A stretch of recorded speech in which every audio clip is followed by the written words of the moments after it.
नमस्ते, मैं अविनाश हूं और आप अनकट देख रहे हैं। 5 राज्यों की 822 विधानसभा सीटों के नतीजे अब बिल्कुल साफ हो चुके हैं। किस राज्य में कौन सी पार्टी सरकार बनाएगी, ये भी अब पूरे तरीके से तय हो चुका है। किसने जीत दर्ज की है और किसको मात मिली है, ये भी अब सबको पता चल गया है। लेकिन इस चुनाव में कुछ ऐसे भी बड़े चेहरे रहे हैं जिनको हार मिली है और उनकी हार खुद उनकी पार्टी के नेताओं के साथ ही उनके खिलाफ चुनाव लड़ने वालों को भी नहीं पच रही होगी। तो आज के इस वीडियो में बात करेंगे उन्हीं दिग्गज नेताओं की जिनका सियासत में कद तो बहुत बड़ा है, लेकिन वो इस बार विधानसभा का भी चुनाव नहीं जीत सके हैं। ममता बनर्जी इस फहरिस्त में सबसे पहला नाम है। पश्चिम बंगाल की लगातार 2 बार मुख्यमंत्री रही ममता बनर्जी का। ममता बनर्जी की पारंपरिक सीट रही है कोलकाता शहर की भवानीपुर, लेकिन इस बार वो नंदीग्राम से चुनाव लड़ रही थी। वहां पर बीजेपी के अपना उम्मीदवार बनाया था शुवेंदु अधिकारी को। उस शुवेंदु अधिकारी को जो कभी ममता बनर्जी के बेहद करीबी हुआ करते थे, लेकिन चुनाव से ठीक पहले वो बीजेपी के पास आ गए थे। एक करीबी मुकाबले में बीजेपी के शुवेंदु अधिकारी ने ममता बनर्जी को 1956 वोट से मात दी है। ममता बनर्जी ने हाईकोर्ट जाने की बात कही है, लेकिन साथ ही साथ उन्होंने ये भी कहा है कि नंदीग्राम में जो हुआ उसे भूल जाइए। इस लिस्ट में दूसरा नाम है बाबुल सुप्रियो का, जो आसनसोल सीट से लगातार दूसरी बार सांसद बने हैं। पहले 2014 और फिर 2019 में उन्होंने इस सीट से जीत दर्ज की थी। बंगाल में बीजेपी का बड़ा चेहरा है और इसी के क्रम में बीजेपी ने अपने सांसद को ही टालीगंज विधानसभा सीट से उम्मीदवार बना दिया था ताकि फायदा लिया जा सके, लेकिन मुकाबला एक तरफा रहा। पश्चिम बंगाल सरकार में मंत्री और लगातार 3 बार के टालीगंज से विधायक टीएमसी के उम्मीदवार अरूप विश्वास ने बाबुल सुप्रियो को 50,080 वोटों से पटखनी दे दी है।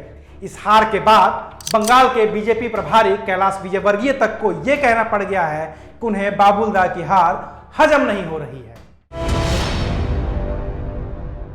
लिस्ट में तीसरा नाम है लॉकेट चटर्जी का, जो बीजेपी की सांसद से हैं। हुगली से उन्होंने चुनाव जीता था। पहले ममता बनर्जी के साथ थी, लेकिन 2015 में बीजेपी का दामन थाम लिया था।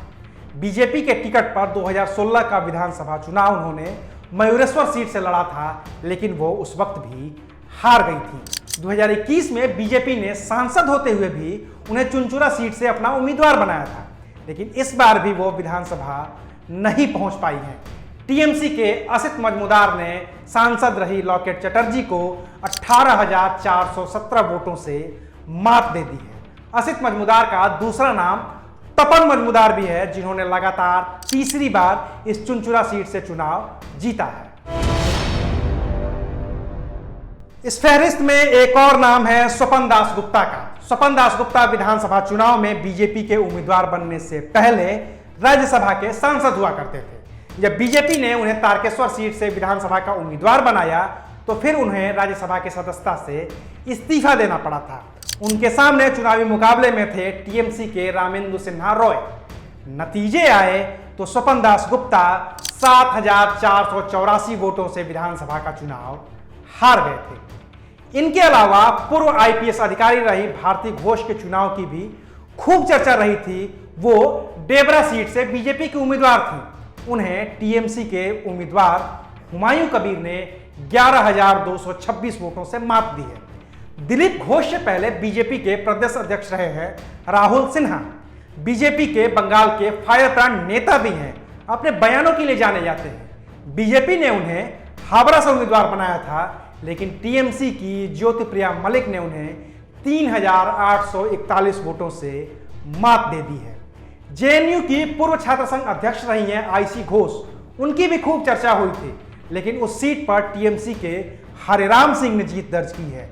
दूसरे नंबर पर रहे हैं बीजेपी के तपस कुमार रॉय। आईसी घोष 24,596 वोटों के साथ तीसरे नंबर पर है। एक और बड़े नाम की चर्चा बीजेपी की ओर से बंगाल में थी। यह नाम था इंद्रनील खान का, जिन्हें कस्बा से बीजेपी ने अपना उम्मीदवार बनाया था। इस नाम को ऐसे पेश किया गया था कि वो खान तो हैं, लेकिन मुसलमान नहीं है। इंद्रनील खान बंगाल के अच्छे डॉक्टरों में शुमार होते हैं। वो कैंसर स्पेशलिस्ट हैं, लेकिन उनका नाम चर्चा में तब आया था जब उन्होंने कोरोना के दौरान बंगाल में खराब पीपीई किट का मुद्दा अपनी सोशल मीडिया पोस्ट में उठाया था और तब पुलिस ने उन्हें करीब 16 घंटे तक हिरासत में रखा था। हालांकि नतीजों में इंद्रनील खान टीएमसी के अहमद जावेद के हाथों 63,622 वोटों से चुनाव हार गए। और जाते जाते दो और बड़े नामों की चर्चा न की जाए तो फिर ये वीडियो बेमानी हो जाएगा। पहला नाम है ई श्रीधरन का। दुनिया उन्हें मेट्रोमैन के नाम से जानती है, लेकिन 2021 के चुनाव में वो बीजेपी के जरिए सक्रिय राजनीति में आए। केरल की पलक्कड़ सीट से उम्मीदवार भी बने। बीजेपी के कुछ नेता कभी खुलकर तो कभी दबी छिपी जुबान से उन्हें केरल का अगला मुख्यमंत्री बना रहे थे, लेकिन जब 2 मई 2021 को नतीजे आए तो मेट्रोमैन ई श्रीधरन कांग्रेस के सफी परमबीर के हाथों चुनाव हार गए थे। कांग्रेस प्रत्याशी ने उन्हें 3,859 वोटों से मात दी। दूसरा नाम है टीटीवी दिनाकरन का, जो एआईएडीएमके की कभी मुखिया रहे शशिकला के भतीजे हैं। पार्टी के कोषाध्यक्ष रहे हैं, लोकसभा और राज्यसभा के सांसद भी रहे हैं। पार्टी से निकाले जाने के बाद उन्होंने अपनी नई पार्टी बनाई थी और नाम रखा था अम्मा मक्कल मुनेत्र कड़गम। पार्टी को एक भी सीट नहीं मिली। खुद टीटीवी दिनाकरन भी एआईडीएमके के राजू के हाथ से 12,403 वोटों से चुनाव हार गए थे।